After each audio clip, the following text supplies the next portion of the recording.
Good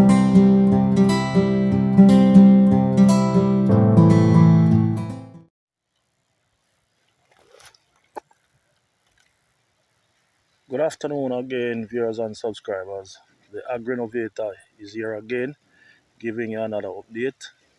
About a week ago, I gave an update of the basal bark grafting which was done on a chupon. Today, it's 4 weeks exactly since this was done, since this graftage was done, and you can see the kind of growth that has occurred. I also want to believe that this growth might be due in part to the passage of Hurricane Beryl, because I've also noticed this type of new growth flush taking place on other trees in the surrounding. So I'm not going to attribute all this growth to the grafting technique and the mastery of the grafter, but also this may have some environmental impact. This type of growth might have been impacted by the passage of Hurricane Beryl. Be that as it may, we can see very clearly that the growth is an indication of the success of this graftage.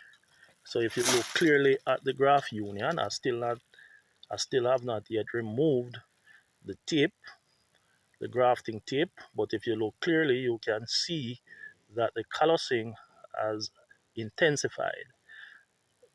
Now I want to show you something that is very important when you are doing this type of grafting in the field, the basal bark grafting. Now, if you look clearly at the base of the chupon here, where it is attached to the parent plant, it is about 6 inches from the ground.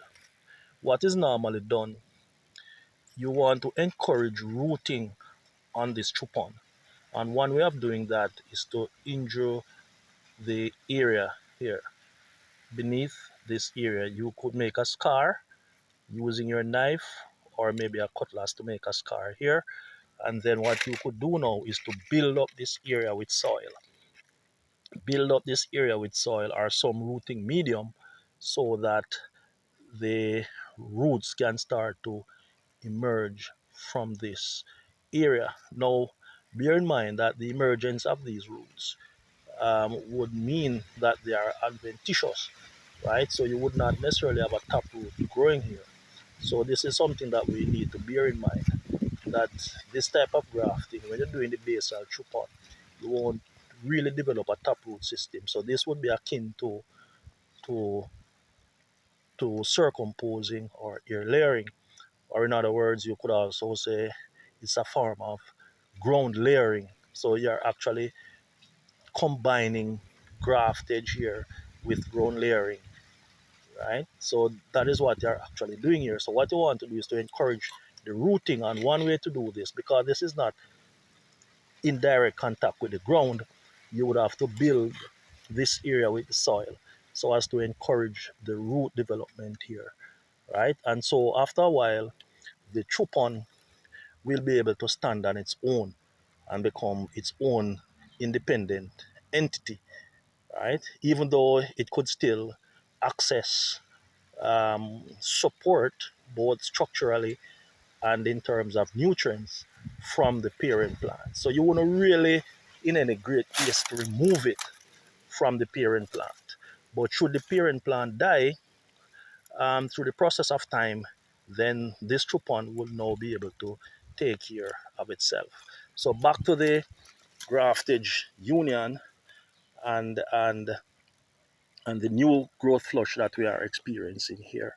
So again, callousing is intensifying, and the evidence is clear that the technique is one that can become reliable once you develop the technique and the the art of doing this kind of grafting.